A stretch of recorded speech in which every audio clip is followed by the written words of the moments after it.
وَمِنَ اللَّيْلِ فَتَهَجَّدْ بِهِ نَافِلَةً لَكَ عَسَىٰ أَن يَبْعَثَكَ رَبُّكَ مَقَامًا مَحْمُودًا۔ رات کا قیام،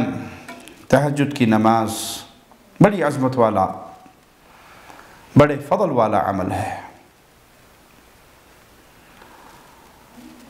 رات کے اس قیام سے،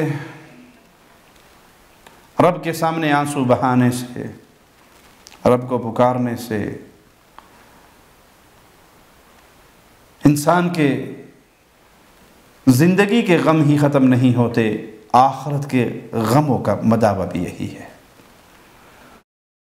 نبی کریم صلی اللہ علیہ وسلم نے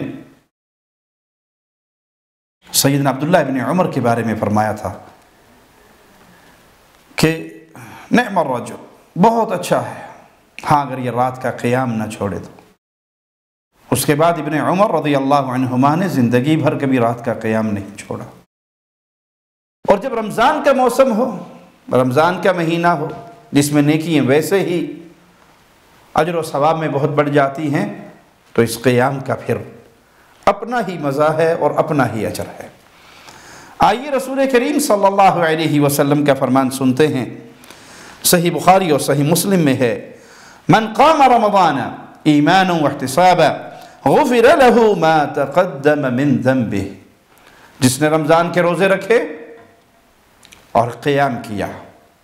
ایمان اور احتساب کے ساتھ، ثواب کی امید، نیکی کی امید، اللہ کو راضی کرنا مقصد، ایمان کی موجودگی میں یہ دونوں مقاصد موجود ہیں اور یہ قیام کر رہا ہے، اللہ زندگی کے اس کے گناہوں کو معاف فرما دیتا ہے۔ غفر له ما تقدم من ذنبه۔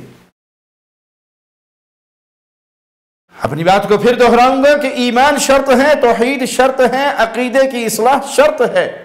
مشرک کا کوئی عمل قبول نہیں ہوگا۔ تو رمضان کا روزہ رکھنے سے پہلے، افطاریاں کروانے سے پہلے، اعتکاف بیٹھنے سے پہلے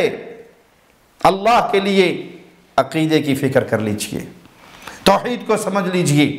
اگر ابھی تک آپ غیر اللہ کی عبادت میں پھنسے ہوئے ہیں، ابھی تک امیدیں پانے کے لیے آپ کو بابا جی کی قبر کا نمک چاٹنا پڑتا ہے، ابھی تک آپ اپنے اولاد لینے کے لیے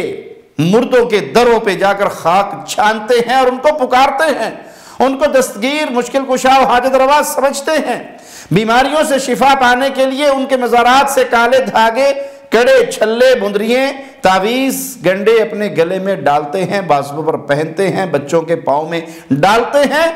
تو رک جائیے۔ اس روزے سے پہلے، اس افطاری سے پہلے، اس سحری سے پہلے، شب قدر کی تلاش سے پہلے، راتوں کو جاگنے سے پہلے توحید کو سمجھ لیجئے، کیونکہ رسول اللہ صلی اللہ علیہ وسلم کا فرمان صحیح بخاری اور صحیح مسلم میں،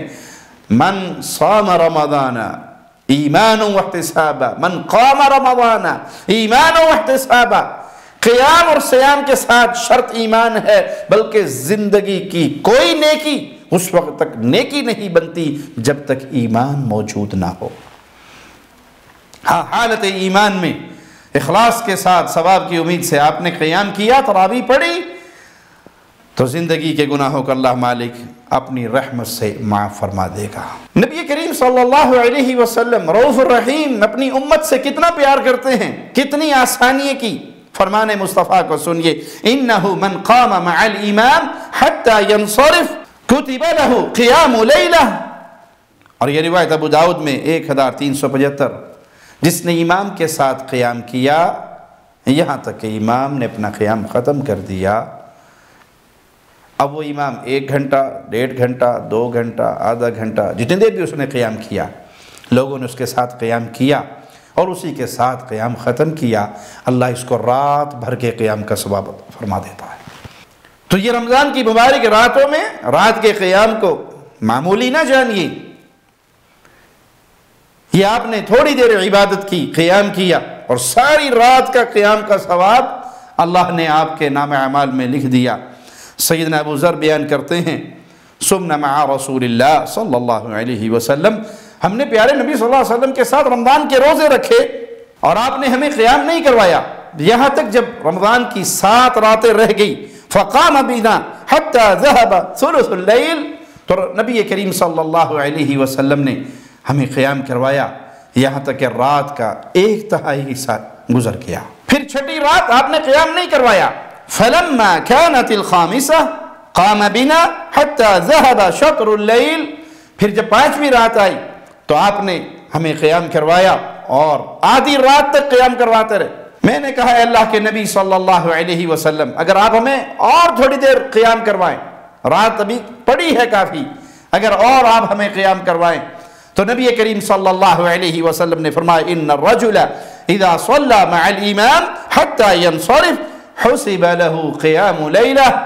جب انسان امام کے ساتھ قیام کرتا ہے اور امام کے اختتام تک اس کے ساتھ رہتا ہے اور اسی کے ساتھ اپنے قیام کو اختتام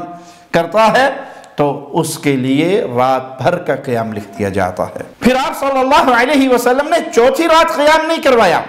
فلما كانت الثالثة، لیکن جب تیسری رات آئی، جمع اہلہ ونساءہ والناس فقام بنا حتى خشینا ان یفوتنا الفلاح، تو آپ صلی اللہ علیہ وسلم نے اپنے اہل و عیال کو،